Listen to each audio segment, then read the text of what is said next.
আল্লাহর এই দুনিয়াতে কত মানুষ, তার কোনো হিসাব নাই। হিসাব আছে আল্লাহর কাছে, আল্লাহর রহমতে। আল্লাহর দুনিয়াতে মানুষ ঘাম ঝরে না, ঘাম নাই, কে বলতে পারবে? গরম যখন বেশি হয়, গরম যখন বেশি থাকে, তখন ফ্যান থাকলেও শরীরে গরম লাগে, ঘাম আসে। আল্লাহর ঘর মসজিদে গেলেও গরম লাগে। যখন কারেন্ট থাকে না, তখন অটোমেটিকই ঘাম বায়া বায়া শরীর দিয়া পড়ে। দুনিয়াতে এমনও মানুষ আছেন, কোনো কাজ নাই, কর্ম নাই, কোনো কিছু নাই, কোনো কষ্ট নাই, বইসা রইছে। বইসা শুধু কথা বলতেছে, কথার মধ্যেই নাক ঘামতাছে, মুখ ঘামতাছে। আমার শরীরে যদি পানি দেই, তাহলে ঘাম বোঝা যাবে। এই ঘাম কি সেই ঘাম? দেখুন, বুঝুন। ক্ষেতের মধ্যে যদি আপনি সার দেন, সার দেওয়ার পরে আস্তে আস্তে গাছ হয়। গাছের মধ্যে কি হয়?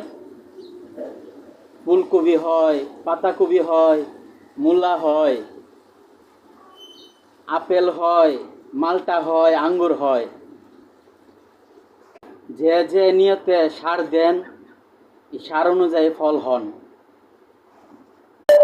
সেই ফল বাজারে আইনা বিক্রি করে, তখন আমরা বাজার থেকে কিনে আইনা খাই আল্লাহর রহমতে।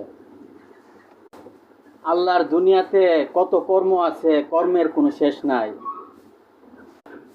এক কর্ম করতে গিয়া কষ্ট করে, কর্ম করতে গিয়া কষ্টর নাম হচ্ছে, কর্ম করতে গিয়া কষ্টের নাম হচ্ছে সার। এই সার থেকে ফুটফুটে হয়ে পানি হয়। পানি মানুষের শরীরে ঘাম হয়। এই ঘাম থেকে মানুষ বড়লোক হয়, গরিব হয়। এই ঘাম থেকে মানুষ বড়লোক হয়, বড়লোক থেকে গরিব হয়, গরিব থেকে বড়লোক হয় এই ঘাম থেকে। এই দুনিয়াতে কিছু মানুষ আছে ছোট, কিছু মানুষ আছে গরিব, ভিক্ষা করে। ঘরের পরিবার ভিক্ষা করে। ঘরের পরিবার বলতে বংশগতই ভিক্ষা করে। পূর্বকাল থেকে ভিক্ষা করে, এখনো বিক্রি করে। অনেকে বলে থাকে বড়লোক হইছে ভিক্ষা জানা। এটা না সেটা না, ভিক্ষার সত্যের ঘাম আল্লাহর রহমতে। ঘাম গিয়ে হচ্ছে আল্লাহর নিয়ামত। আল্লাহর নিয়ামত কিনবার কারো শক্তি নাই আল্লাহর